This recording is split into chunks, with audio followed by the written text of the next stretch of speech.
Hello everybody, I'm Dwayne and welcome back. This is Dwayne Doing Things. Today we will be installing a 3/4 utility, otherwise known as a horse mat. It's a 3/4 rubber, so we're just going to be cutting it with a utility knife, score it several times, bend it, cut it, break it. We will be installing that over our roof here, so welcome back to the urban homestead.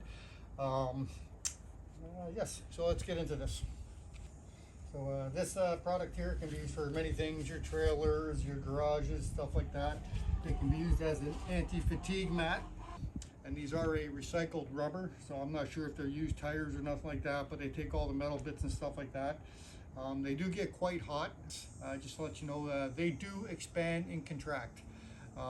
And during the course of the day, from a really hot day to a cool night, we will get a 1/4 inch gap that opens up between the two sheets. So overall, a 48 by 36 sheet will expand and contract approximately a 1/4 inch. Not drastic, but just so you know, that does happen. You could lock them together. We don't feel the need. Again, a 1/4 inch gap happening in between them is fine. The whole point of the mats here is that we can remove them. So if dirt does happen to build up in between them, you know, we can move a couple, we could sweep up in between. But they're primarily here to protect the roof from gouges and scrapes and stuff like that. We do have a utility, we do got a bit of a garden up here. So, you know, we do get branches, twigs, stuff like that. The animals come up here as well and they eat some of the twigs. We've had squirrels build nests and stuff like that. But it's just to protect the rubber. It's worked pretty good so far. So we're expanding the surface. We're going to complete the whole roof, and stick with me and we'll show you how this is done. So we're going to do 9 for sure. We're going to come back and mark 14 on both sides here. Don't let our marker dry up. Put our T-square, so this is just your standard drywall T-square.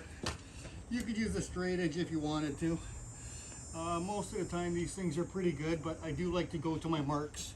I know for a fact that I think this one's out about a 1/16 of an inch, and of course the rubber is never perfect as well. So go to our mark. Not necessary, but I do like to draw my line.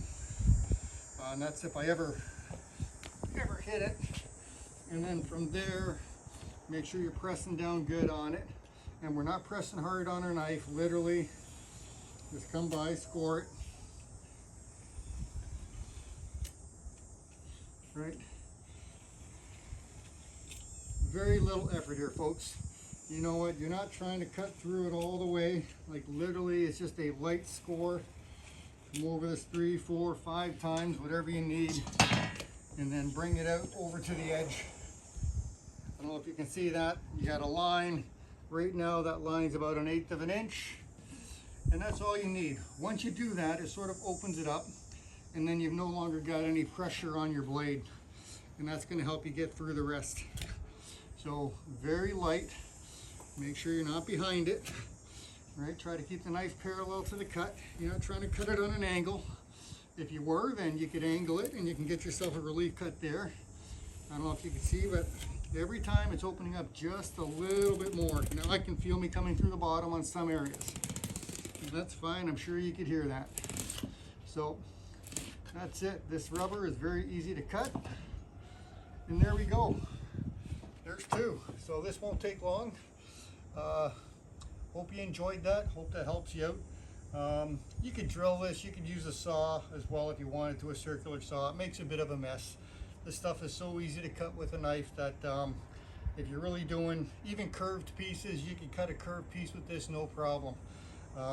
So thanks for coming. Thanks for sticking around, and hope you enjoyed that, and we'll see you next time. This is Dwayne from Dwayne Doing Things.